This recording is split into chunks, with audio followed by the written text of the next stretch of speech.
Good morning, LT and Penny and Ron. Thank you so much for coming to the circle.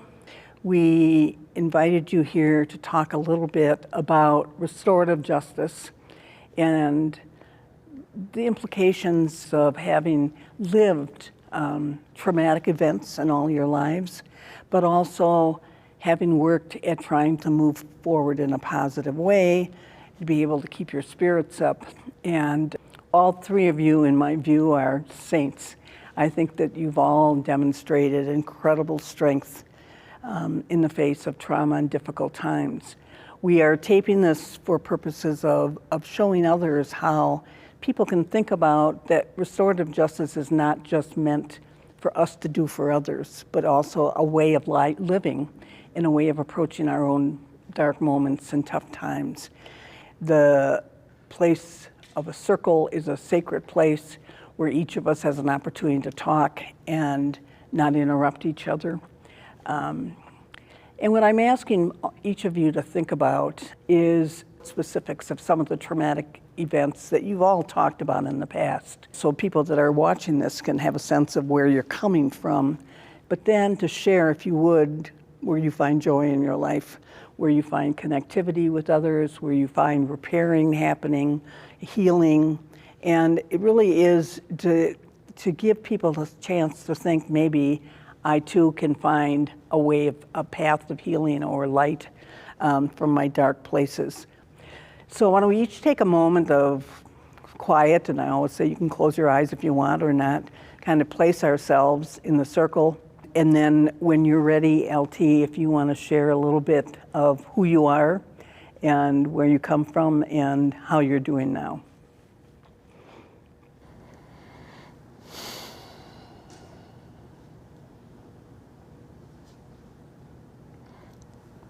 My name is LT, from Milwaukee, inner city, 53206, I guess that's considered a pretty rough area. I grew up witnessing a lot of domestic violence. I grew up, my father went to prison when I was 2. That's why we moved up here from down south. So I didn't really have any role models. I guess I would say I'm a product of my environment. I used to like school, but I didn't fit in with this crowd, so I would dumb down to fit in. So I wore a lot of masks growing up. I got involved in gangs. I denied myself who I was. I didn't know how to be who I was. So I would allow the community in the area that I grew up in define me. And then I began to be violent myself, and I began to be an abuser. So yeah, that lifestyle led me to going to Ethan Allen Wells, and then eventually to prison. I've been to prison several times. While in prison, I again became a product of that environment. I conformed to that way of living. It was a part of life. So we accepted it that way. None of that I didn't think was trauma because I was born in this. This was a way of life. I never thought about what adulthood would be like, or going to school, valuing education, or a job, or a career. None of those things were on my mind because that's not where, in my community, where we thought we lived. It was about the colors or the way your hat was turned. And it was something that we believed that we would kill for and that we would die for. And I've caused a lot of pain, and I've experienced a lot of pain because of that lifestyle. During that time, I used a lot of drugs and did a lot of drinking. So it was a way to me to mask and be comfortable with the pain that I was causing people, because I really was not a violent person. You know, I'm really a sensitive individual. But yeah, that's how I lived.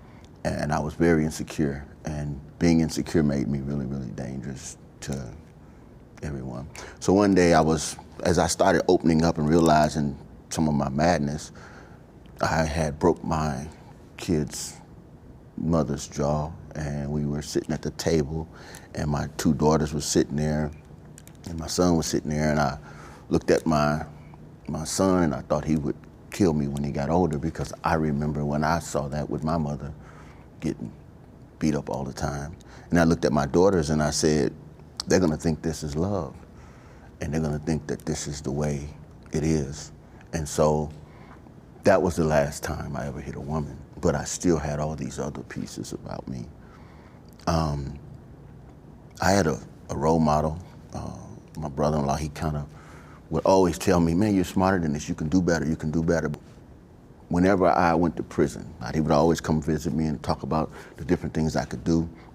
But then when I get back out, I was going back to the same toxic environments, same crowd, same circle.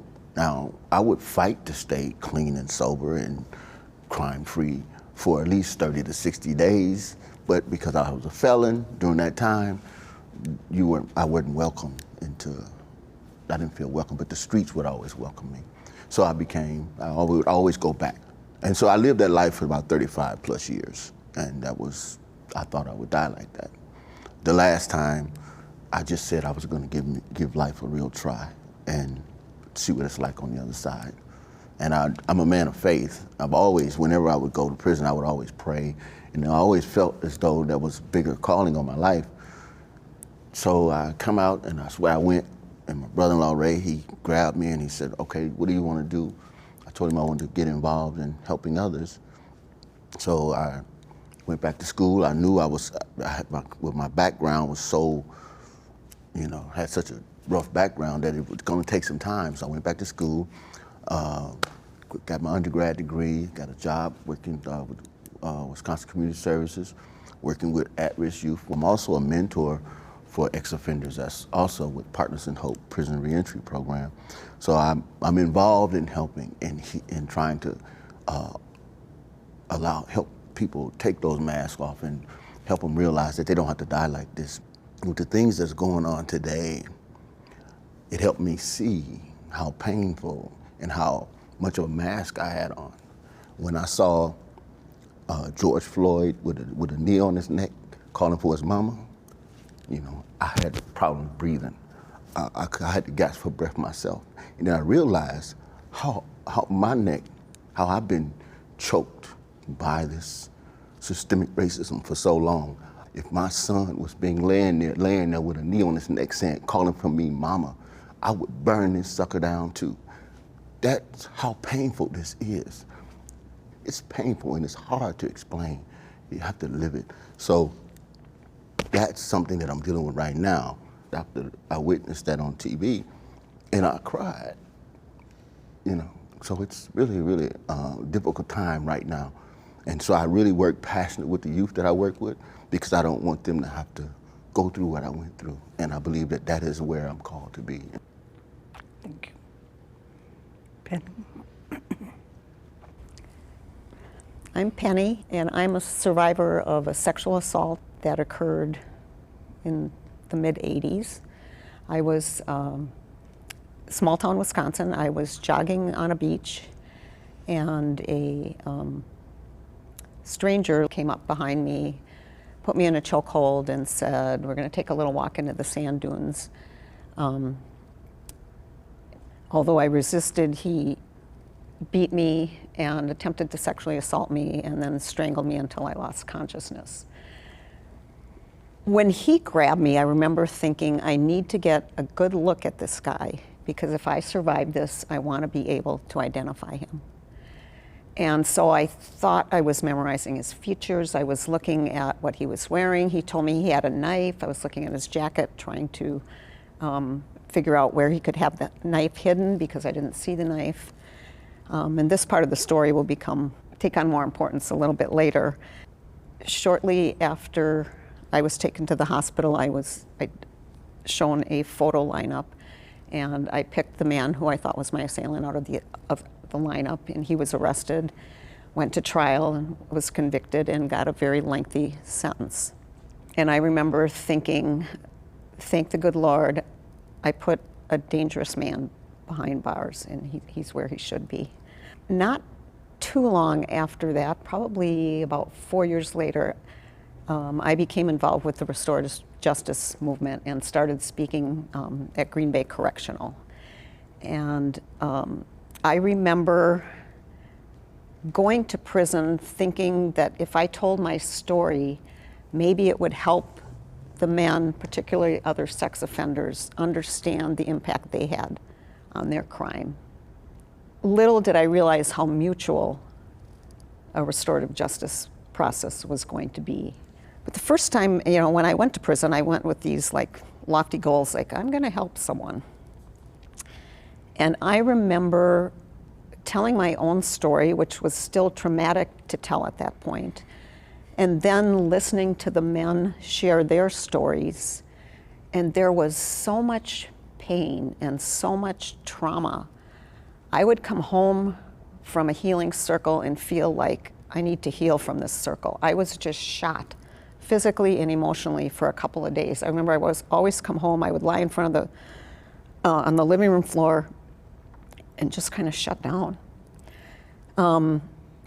Then gradually I became desensitized to my own story from telling it, and I began to learn from other survivors of crime coping mechanisms. And I remember the anniversary of my assault, I always wanted to just lay in bed, pull the covers over my head.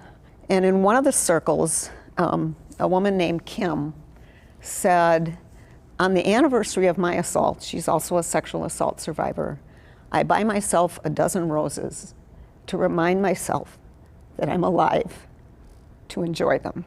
And it was like, wow, what a wonderful response. And how healing that was to look at the blessings that come from surviving a crime. The other thing that really transformed me was hearing the stories that the men told. I've pretty much lived in small town white America my whole life. Never really lived in a community with much diversity at all. And was hearing stories of people of color who had lived much different lives than mine. And for these men in prison where it's not safe to take off your mask, where it's not safe to share your feelings, share their innermost horrific experiences and the violence and trauma they experienced growing up, that was a huge, huge impact for me. Well, okay, I'm gonna skip ahead. So I'm doing these restorative justice circles, and I had wanted to meet with the man who I had identified, who got a lengthy prison sentence, but he was maintaining his innocence. The Innocence Project took on his case, and he was exonerated by DNA after serving almost 2 decades in prison for a crime he did not commit. And I remember on the day that the Innocence Project, well, actually, the day that Janine let me know that I had mistakenly identified my assailant, I just wanted the earth to swallow me. I remember feeling like I do not deserve to live. Here is a man who was a young father with many children, he was in prison from age 23 to age 41, I believe. So missed the prime years of his kids growing up. He was close to his grandmother. She had died when he was in prison, so all sorts of things. I don't think if I had not been involved with restorative justice that I would have had the ability to accept that I had made a mistake. So I wrote him a letter, sent him the letter, and in that letter, I apologized. I remember saying, I can't ask for nor do I deserve your forgiveness, but hoping that he might agree to meet with me. And we did have a face-to-face meeting. He was a very soft-spoken person. So I met with him, and then his parents came in the room, and I was able to apologize to them. And I give them a huge amount of credit for even agreeing to sit down with me. And when it was time for us to leave, I asked Steve if I could give him a hug, and he didn't answer. He just grabbed me in a big bear hug, and I said, so only he could hear, "Steve, I am so sorry." And he said, "It's okay, Penny, it's over." Well, it wasn't nearly over. He had all kinds of struggles. But I think his statement to me is what allowed me to begin to forgive myself. And when I met with Steve, I think I would have said that I was the offender in that meeting and he was the victim. But as I've come to understand eyewitness identification and the way things can go wrong and the misleading things that happen and the systemic things that happen,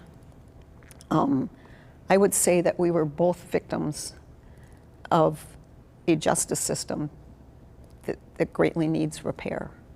I think now about the Black Lives Matter and all the violence we're seeing and all the violence that's being blamed on Black Lives Matter when it belongs elsewhere. We had a march in the small town I live in now, and one of the things we did was to lie on the ground with our arms behind us for 8 minutes. I lasted 1 minute. You cannot breathe when you are on a hard surface, even with no one kneeling on you. It was just incredible. So I think there's a huge role for restorative justice in hearing the stories of the systemic racism that's going on. And I wake up in the morning and I go for a walk that I have to renew in nature, renew my spirit in nature. And every morning I think that the scripture that comes to my mind is, what does the Lord require of you? But to do justice, to love kindness, and to walk humbly with God. And I think restorative justice has made me humble. It's made me grateful. And I just feel so blessed to be a part of it. Thank you. My name is Ron. I am a police officer with the city of Milwaukee. I was born and raised here in Milwaukee with my family. I became a part of the restorative justice program because I had some tragic incidents happen in my life. Talk a little bit about my childhood. I had 3 sisters and 2 brothers, mother and father, but I didn't live in the house with my father. I idolized him. I thought he was the king of the world, like most kids think of when they think of their fathers. Because he was well known around the community. He had several, what we called when we were younger, corner stores. He had several corner stores. So growing up, I had a fun childhood. I was bad from time to time. He never disciplined me because my father was so big. You know, I remember when he was mad, he was upset with me, and he like slammed his hand on the table, and I just like pretty much melted in place. And I knew from that point forward that I didn't want that man ever to lay his hands on me. But growing up, you don't know that you take certain things for granted until it's too late. We were adults. We were celebrating Christmas, you know, living life normal. And a couple of days later, I get a phone call telling me my brother had passed. He was a healthy guy, you know. He went to college, played football in high school, played football in college. He died in police custody. So immediately you think, what the hell did they do to my brother? Something just ain't right. So you think about it and you just filled with anger. To be a part of the police department and then find out that your brother passed and it had something to do with the police is kind of heart-wrenching. You don't like quite know how to deal with it, but you're still angry about it. I was an auxiliary volunteering for the police department, I was also applying to be a regular full-time officer. So yeah, it just hit in a way that I had never expected, but mostly I wasn't concentrating on the police department and the effects that he died in police custody or anything like that. It was just the simple fact that I lost my brother. Fast forward, I did eventually become a police officer. 2 years into my career, I get another phone call from my father, and he starts crying, and he says, "Your brother passed. Zay, he's gone." So you think, this is another guy who's healthy, nothing's wrong with him, he's physically fit, his mind is stable. What are you talking about? My brother was killed by an off-duty Atlanta police officer. Again, the police thing, you know. You lose a family member, another family member to police violence. And I'm a police officer. So I, again, thrown in that fire, like, you're doing this job and people are doing this to your family, but yet you continue to work with them. There was a conversation shortly after we buried my brother, and I told my dad, I said, you know, I'm gonna leave. I'm not gonna do the police thing anymore. And he said, sit down, think about why you're doing the job. If you can't figure out a good reason why you're doing the job, then you can leave. And it dawned on me, I'm not doing the job because of my family. I'm not doing the job because of my brothers. I'm not doing the job because of my father. I wanted to serve my community. So we fast forward a little bit, and it's a year later. Me and the wife, we're out downtown with a friend, and I get a random phone call from, it's a small world, from my lieutenant, who happens to be his brother-in-law, LT's brother-in-law, and he says, "What are you doing?" My dad had passed. He was a homicide victim. He was parking his truck in his garage, and we don't know the true story because only he and the person who took his life knows the story. But it happened a year after I lost my brother, and with his, you know, grave not even being cold, we suffered another tragic loss. I never really talked about it. You know, there was pain, and it took me a long time to realize that I lost all these people in such a short time span. I only mentioned my brother, my other brother, and my father because they lost their lives to violence. But in between that, I also lost a sister and a grandmother. But again, my mind only gravitated towards my brothers and my fathers because they lost their lives to violence. I find myself at peace when I do talk about it, even though it's a hard thing to talk about. And I keep saying to myself that it'll get better. The more you talk about it, it gets easier. But this is the one subject that somehow never gets easier. I use it as a teaching tool for when people are going through something. I kind of try and get a feel for where they're coming from. I always want to be the person that try and be understanding. And I think because of things that happened in my life with the losing of my brothers and my father, when like today's situation with all of the people that end up losing their life to police violence, I kind of sometimes want to, you know, embrace somebody and say, hey, I know what you're going through. I know how you feel. I've been there. What can I do to help you? And then I, you know, would like to tell them that you just have to trust in the Lord and let Him heal your soul, heal your heart, and help you get past this and help you go on. And then maybe you too can be that shepherd to spread the word, to grab somebody in there, to be able to hug them, to embrace them, and let them know that life exists after injustice. Thank you. Thank you, all three of you, for sharing your journeys. warms my heart, and you have given us a lot of guidance. I'd like to give you each an opportunity to react to what you've heard the others say if you want, or what you're thinking as you sit here. Yeah, I got a lot out of both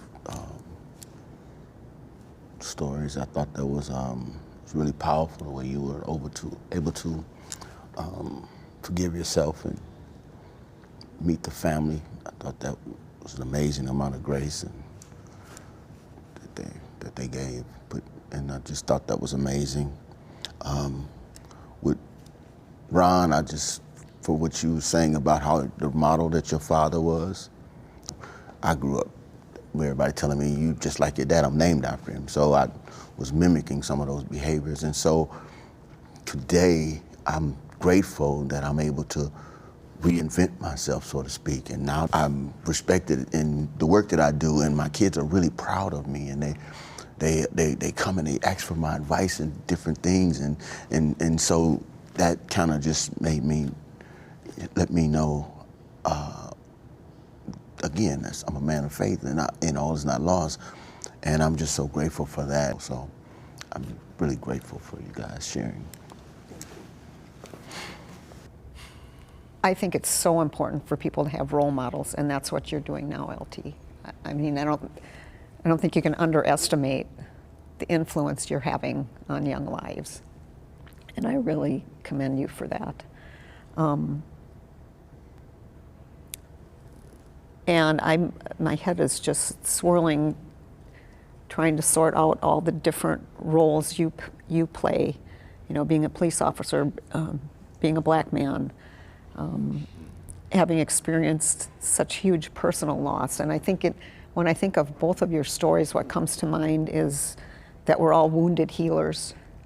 And I would never, ever say that I want anybody to be assaulted or anybody to experience the murder of a family member.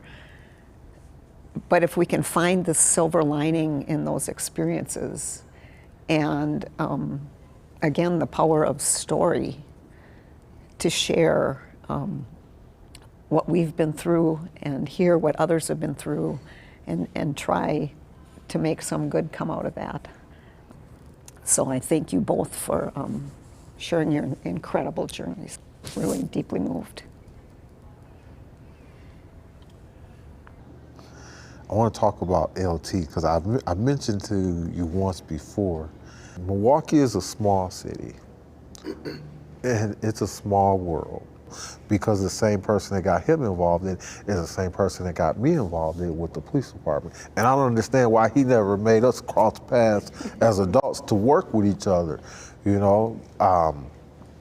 But then to move along, your story, to be able to build up the courage to not have anybody say, hey, do you think you should come to a point where you want to meet the person that you accused, not knowing that he was innocent or whatever, but in your mind at the time, you wanted to meet this person. That's strength. That is strength. But yeah. Well, thank you all. Thank you for sharing. This has really been energizing for me, and I know that those who get to see this video will learn many lessons from it. And you know, we always talk about the ripples, right? The bad ripples that come from bad moments, and many good ripples will come from your willingness to share your stories and your journeys. I think that we all gather strength in telling each other's stories and listening to each other's stories, and to be able to find a way with God to be able to create a journey of healing for all of us. So thank you. Thank you, all three of you.